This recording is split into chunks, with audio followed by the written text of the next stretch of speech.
গণতান্ত্রিক যাত্রায় mob violence সহায়ক নয় বলে মন্তব্য করেছেন বিএনপির মহাসচিব মির্জা ফখরুল ইসলাম আলমগীর। বলেছেন, সাংবাদিকদের রাজনৈতিক লেজুর বৃত্তি করা উচিত নয়। জামায়াতের সেক্রেটারি জেনারেল মিয়া গোলাম পরওয়ার বলেন, নতুন বাংলাদেশ গঠনে ভেদাভেদ ভুলে একসাথে কাজ করতে হবে। শাকির আদনানী রিপোর্ট। বাংলাদেশ ফেডারেল সাংবাদিক ইউনিয়ন বিএফইউজের দ্বিবার্ষিক কাউন্সিলের উদ্বোধনী অধিবেশন জাতীয় প্রেস ক্লাবে। অনুষ্ঠানে বিশেষ অতিথির বক্তব্যে জামায়াতে ইসলামীর সেক্রেটারি জেনারেল বলেন, দেশের রাজনীতির গুরুত্বপূর্ণ সময়ে রক্তচক্ষু উপেক্ষা করে সাংবাদিকদের সত্য প্রকাশ করতে হবে। আমাদের এই বাংলাদেশকে আমরা একটা corruption free country, corruption free একটা ইকোনমি হিসেবে গড়তে চাই।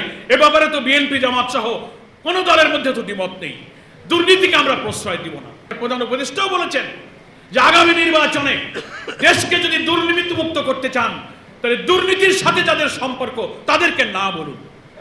এই দুর্নীতিবাজদের বিরুদ্ধে না বলার জাতীয় ঐক্যের ব্যাপারে কোনো দলের মধ্যে দ্বিমত নাই।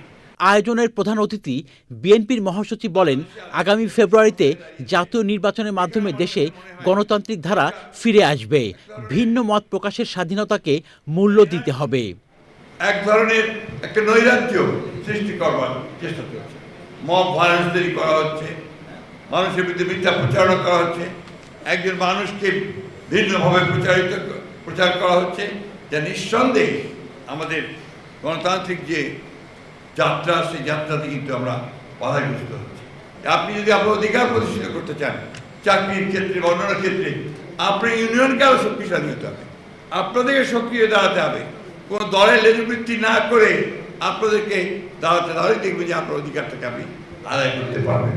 সাংবাদিকদের সাপ্তাহিক ছুটির দুদিন, আর্থিক নিরাপত্তা ও সুরক্ষা সহ ৩৯ দফা দাবি তুলে ধরেন সাংবাদিক নেতারা। Shakir Adnan, channel I, Dhaka.